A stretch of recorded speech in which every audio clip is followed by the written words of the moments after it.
I'm Ada and I'm at the Brooklyn Museum with Patrick and Patrick from FAILE.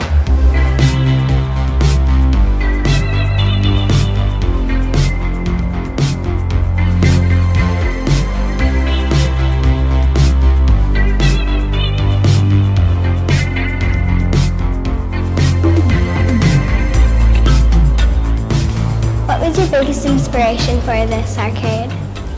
Our biggest inspiration for the arcade was probably being your age and going to these kind of places when we were little. What was your favorite game to play? Growing up, I always really liked a game called 720, which was a skateboarding game in the arcades. That was always a fun one, and then playing Super Mario Brothers and other games like that at home. I liked Frogger and a game on ColecoVision called Zaxxon. If you could just play one of these games, which one would it be? I'd probably play one of the pinball machines. I'm more of a pinball person than a video game person. I like pinball. What about you? I think I really like the driving game a lot. Yeah, it's kind of fun to smash up other cars and try and find a parking spot somewhere in Brooklyn. Which game took the most time? The pinball machines, that one over there with the gold leaf took a really long time because we had to put gold leaf on it, and that's kind of a tedious process. And of the video games, I don't know, Pat, which one? Yeah, I think there's one called Tunnel Vision Tag, which you're kind of running around the subway getting chased by monsters, and you can draw pictures on walls and these things. Cool, that sounds awesome. It's awesome. It's totally awesome. But yeah, it was a lot of work. They were all a lot of work, in different ways though. Were any of the game titles inspired by other game titles? There are several games that are inspired by games that we played when we were younger and kind of, you know, games from the 80s and those things.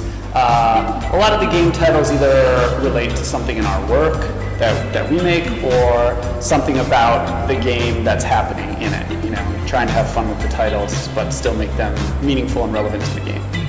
Did you play any of these games in the process of making them?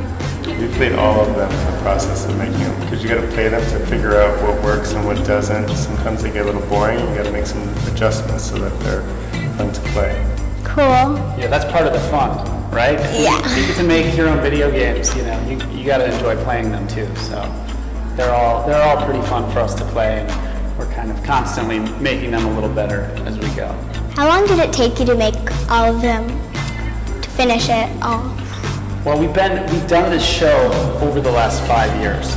So when we first started, the games were really simple.